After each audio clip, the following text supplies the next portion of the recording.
तो chat GPT बड़ा trends में है इन दिनों, ये तो हमें सबको पता है, ठीक है। चैट जीपीटी का यूज़ करके हम बहुत सारी चीज़ों को जो है, बहुत सारी जॉब्स को अपनी आसान कर सकते हैं।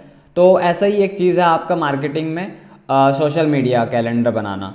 तो क्या हो अगर मैं आपको कहूँ कि हम कुछ मिनटों में चैट जीपीटी का यूज़ करके एक पूरे मंथ का सोशल मीडिया कैलेंडर बना सकते हैं।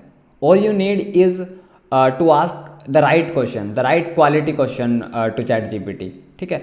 चैट जीपीटी क्योंकि क्वेश्चन आंसर पे काम करता है, तो जितना ज़्यादा सही और सटीक और जितना ज़्यादा डिटेल्ड क्वेश्चन आप चैट जीपीटी से करोगे, उतना ज़्यादा बेटर आपको आउटपुट मिल जाएगा।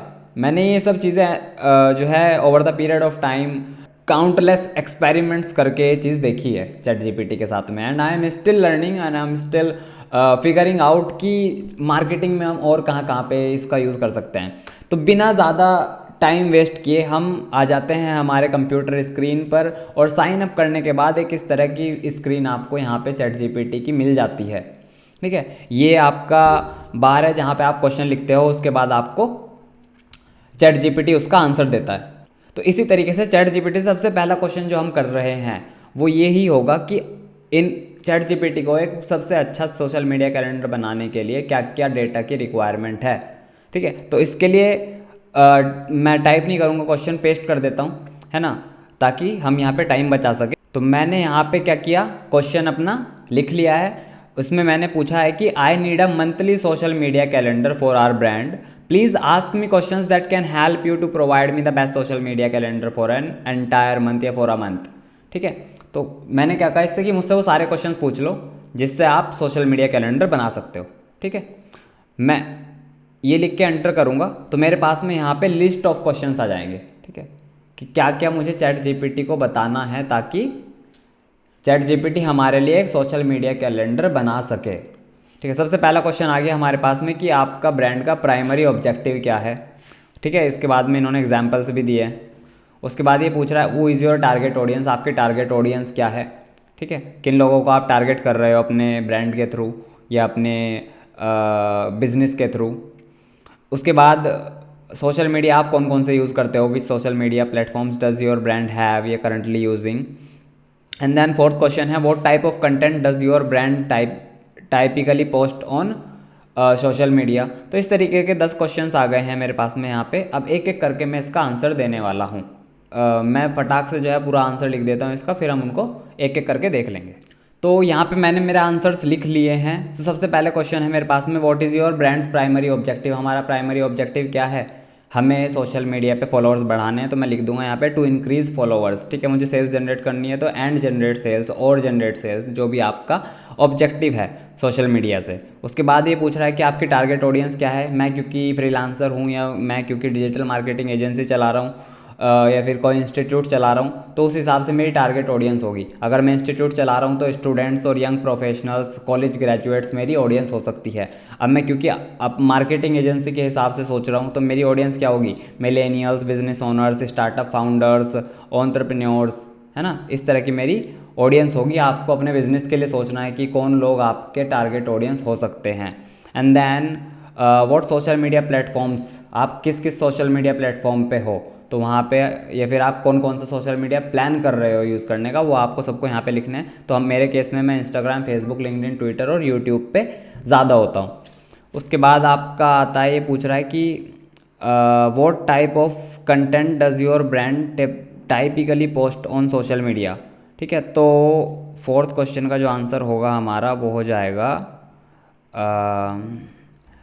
हम किस किस तरह का कंटेंट पोस्ट करते हैं। वो करते हैं हम इमेज बेस्ड, टेक्स्ट बेस्ड और वीडियो बेस्ड, ठीक है। वीडियो, इमेजेस, टेक्स्ट, इस तरह के हम सोशल मीडिया पे कंटेंट पोस्ट करते हैं। उसके बाद कह रहा है are there any specific campaigns or promotions your brand is planning for the month. तो अगर आप कुछ प्लान कर रहे हो तो आप लिख सकते हो महीने में इवेंट्स वगैरह या कोई प्रमोशंस वगैरह। अगर नहीं कर रहे हो तो आप NA नोट, आई नोट या नॉट एप्लीकेबल कुछ भी लिख सकते हो, ठीक है, ये ब्लैंक छोड़ सकते हो। सिक्स क्वेश्चन में पूछ रहा है what are your competitors doing on social media, are there any trends or strategies that you would like to replicate or avoid. देखो मैं इसमें लिखता, ठीक है, मैं बहुत स्पेसिफिक आंसर्स लिखूँगा कि मेरे जो कॉम्पिटिटर्स हैं वो क्या कर रहे हैं, है ना। They are producing video content a lot of that to reach to the masses and gain followers. तो वो बहुत सारा वीडियो कंटेंट बना रहे हैं और बहुत सारे लोगों तक पहुंच रहे हैं और फॉलोअर्स गेन कर रहे हैं। तो इस तरीके के जो आप के कॉम्पिटिटर्स कर रहे हैं उस तरह का कोई आंसर आप यहाँ पे लिख सकते हो, ठीक है। तो सारे आंसर्स मैंने पेस्ट कर लिए थे, कॉपी कर लिए थे। तो एक दो क्वेश्चन इसमें चेंज कर दिया इन्होंने, तो उसका आंसर मैं अलग से लिख रहा हूँ। उसके बाद ये कह रहा है what is your budget for social media advertising. तो 7th क्वेश्चन का आंसर मैं लिख दूंगा यहाँ पे नॉट एप्लीकेबल, क्योंकि एज सच कोई बजट अभी हमने डिफाइन नहीं किया है, क्यों हमें सिर्फ पोस्ट करने के लिए आइडियाज़ चाहिए और कैलेंडर चाहिए। बट इसमें कह रहा है कि are there any specific goals or metrics you are trying to achieve with your spending. तो अभी उसके लिए भी हम ऐसे ही छोड़ देते हैं इसको। बट अगर आपके केस में ये है तो आप उसको लिख सकते हो ताकि आपको ज़्यादा स्पेसिफिक और बेटर आउटपुट मिले। उसके बाद ये पूछ रहा है how frequently do you want to post on social media, ठीक है। तो ये आपका जो है यहाँ पे आ जाएगा how frequently you are planning. तो मैं रोज़ एक पोस्ट डालना चाहता हूँ, बट संडेज़ में नहीं डालना चाहता, क्योंकि संडेज़ में सोशल मीडिया पे मेरी ऑडियंस कम हैंग आउट करती है। तो इसमें मैं लिखूँगा कि स्टैटिक और इमेज बेस्ड पोस्ट मुझे चाहिए इवन डेज़ पे, और वीडियो बेस्ड पोस्ट चाहिए ऑड डेज़ पे, ठीक है। और I do not want to post on Sundays, ठीक है।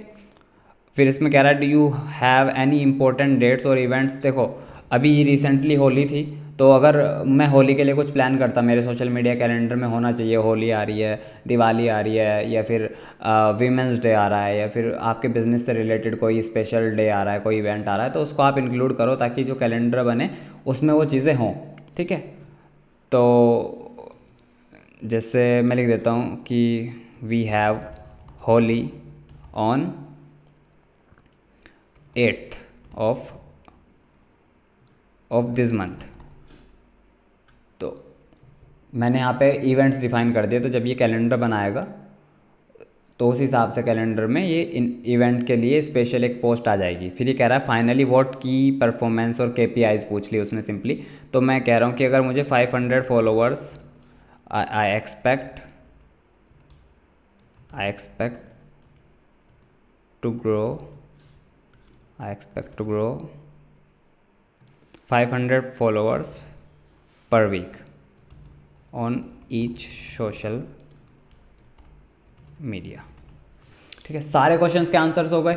आंसर्स लिखने के बाद जब मैंने यहाँ पे क्या किया, एंटर किया, तो यहाँ पे अगर आप देखोगे तो पूरा का पूरा एक लंबा मैसेज यहाँ पे मेरे पास आ गया है, ठीक है। ये लंबा मैसेज और कुछ नहीं है but the social media calendar for the entire month. अब देखो ये पूरा का पूरा जो आंसर है ना, ये है तो डेटा बेस्ड, ठीक है। इसमें ये कह रहा है कि आपको जैसे पहला वीक है मार्च का, उसमें बोल रहा है कि स्टैटिक इमेज डालनी है आपको इंस्टाग्राम पे, जिसके अंदर क्या होगी, एक मोटिवेशनल कोट होगी।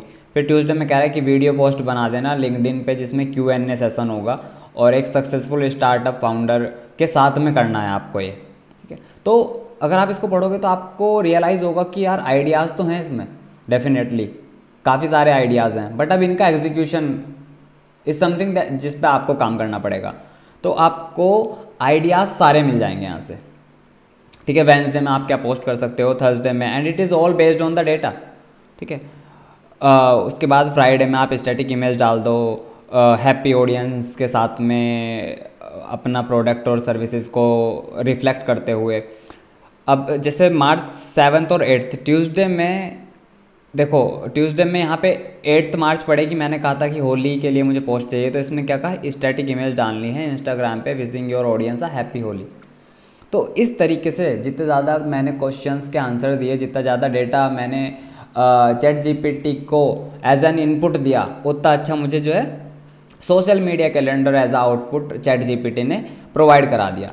अब इसमें दिक्कत कहाँ है, इसमें दिक्कत है कि ये कैलेंडर ना सब जनरेट कर सकते हैं, ये बहुत जेनरिक हो जाएगा, सब यही करेंगे। तो उसमें आपका रोल क्या होना चाहिए, क्रिएटिविटी तो ख़त्म हो जाएगी ना, सब यही लोग पोस्ट करने लगेंगे, same typography same pattern follow करने लगेंगे। तो इसमें आपको क्या करना है कि आपको क्रिएटिव होना है, ठीक है, क्योंकि एआई क्रिएटिविटी को रिप्लेस नहीं कर रहा है, एआई आपकी चीज़ों को फास्ट कर रहा है, कुछ कुछ हद तक उनको आसान कर रहा है और आपको इनोवेट करने के लिए हेल्प कर रहा है, but still creativity has to be yours. अब ये तो चलो एक चीज़ हो गई। इसमें दूसरी चीज़ पता है आपको जो देखने को मिलेगी वो है कि जैसे आपको कोई चीज़ इसमें अच्छी नहीं लगी, जैसे मेरे केस में क्या होता है, मुझे ना रिपीटेशन पसंद नहीं है, कि जैसे वीक फर्स्ट में जो हमारा पैटर्न था पोस्ट का वो वीक 5 में भी आ गया है, वीक 4 में भी आ गया, तो उस केस में मैं क्या करता हूँ, please revise week 4 with unique content ideas that are not being used in March month, ठीक है। इस तरीके से अगर आपको कोई चीज़ रिपीटेशन में लग रही है इसमें कि ये तो मंडे में डला था, फिर नेक्स्ट मंडे में फिर से ये डल रहा है, मोटिवेशनली डला था, मोटिवेशनल फिर डल रहा है, तो उसको आप क्या करोगे, इसको बोल दो कि रिवाइज़ कर दे भाई, सिंपल। मैंने 4th वीक को रिवाइज़ करा लिया, तो इसे खुले हुए क्योंकि बहुत देर हो गई है, मैं इसको रिफ़्रेश कर लेता हूँ एक बार, है ना। इस तरह का एरर आ सकता है तो कोई इशू नहीं है, मैं इसको रिफ़्रेश करूँगा तो वो विंडो वापस आ जाएगी। अब मैं इसको फिर से लिखूँगा, please revise week 4 with unique content ideas that are not being used in this month. तो अब ये क्या करेगा, मेरे लिए वीक 4 का जो 6 के 6 दिन है उनको रिवाइज़ कर देगा, नया कुछ कंटेंट आइडिया मुझे यहाँ पे देखने को मिल जाएगा। ऐसे ही आपको कब तक करते रहना, जब तक आप सेटिस्फाइड ना हो कि ठीक है this is the final social media calendar that I need for this month for this particular brand और क्लाइंट, है ना, या फिर अपने आप के लिए। तो ऐसे करते रहना, ऐसे आप क्वेश्चन पूछते जाओ, रिविजन्स कराते जाओ, तो there will be a series of questions, तब जाके आपको एक डिज़ायर्ड आउटपुट इससे मिलने वाला है, ठीक है। तो ये वीडियो का इस सेशन में हम इतना ही रखने वाले हैं कि आपको पूरा का पूरा मिल गया है कैलेंडर, इसको डॉक फाइल में ले जाओ, फिर इन आइडियाज़ पे काम करो, पोस्ट बनाओ इनके अराउंड और उनको पोस्ट करो।